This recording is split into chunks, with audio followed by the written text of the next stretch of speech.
байсалдуу жолун улантып жаткан чакта ички иштер министрлиги дагы өзүнө жүктөлгөн милдеттерди ырааты менен ишке ашырып, калкыбызга бейпил жашоо шартын түзүүгө баарыбыз милдеттүүбүз. Себеби кыргыз милициясынын миссиясы элибиздин коопсуздугун бекемдеп, өлкөбүздүн экономикалык дараметин көтөрүүгө салым кошуу болуп саналат.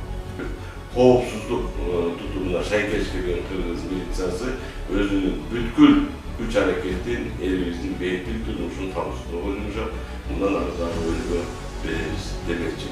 Ал үчүн сиздерге баардык шарттарды түзүп, баардык керектүүлөрдү камсыздап бердик жана жумуштарды токтотпой уланта беребиз.